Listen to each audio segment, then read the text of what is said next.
నమస్తే అన్న, అందరికీ నమస్కారం.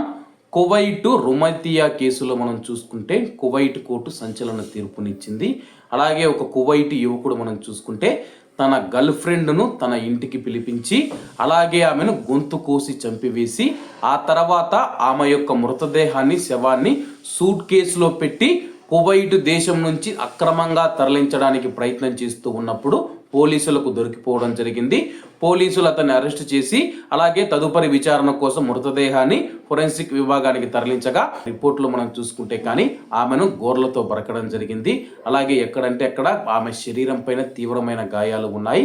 అలాగే ఆమె యొక్క గొంతును కోసివేసి ఆ యొక్క దుర్మార్గుడు ఇది చంపివేయడం జరిగిందనమాట. క్రిమినల్ కోర్టు ముందు హాజరుపరిచినప్పుడు క్రిమినల్ కోర్టు సాక్ష్యాధారాలు అన్నీ పరిశీలించిన తర్వాత అతడికి మరణశిక్ష విధిస్తూ తీర్పునివ్వడం జరిగింది.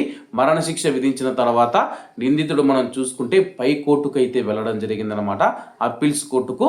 అప్పీల్స్ కోర్టు కూడా విచారించి నిందితుడికి మరణశిక్షను ఖరారు చేస్తూ తాజాగా తీర్పును వెల్లడించింది. అలాగే ఈ యొక్క కువైటీ వ్యక్తికి భూమిపైన బ్రతికే హక్కు లేదని చెప్పేసి బాధితురాలు తరపు న్యాయవాది అయితే వాదించడం జరిగింది. క్రిమినల్ కోర్టులో శిక్ష పడిన తర్వాత ఆ యొక్క కువైటీ యువకుడు మనం చూసుకుంటే ఈ యొక్క నేరాన్ని నుంచి తప్పించుకోవడానికి మెంటల్గా ఉన్నానని చెప్పేసి, నాకు మెంటల్ అని చెప్పేసి కువైట్ కోర్టులో ఇది తెలపడం జరిగిందనమాట.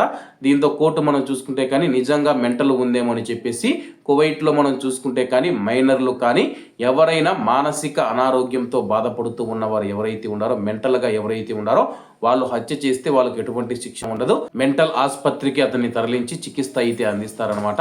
అలాగే నాకు మెంటల్ ఉందని చెప్పేసి కోర్టులో తెలపడంతో కువైట్ కోర్టు కూడా అతనికి నిజంగా మానసిక అనారోగ్యంతో బాధపడుతూ ఉన్నాడా లేదని చెప్పేసి వైద్యుల పర్యవేక్షణ కోసం అతన్ని అయితే పంపించడం జరిగింది.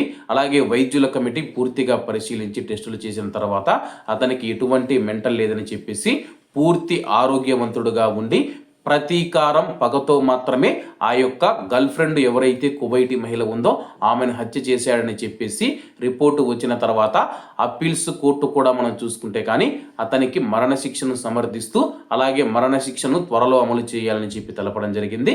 కాబట్టి అందరూ బాగుండాలి, ఎందులో మనం ఉండాలి. అందరికీ నమస్తే అన్న, జై హింద్.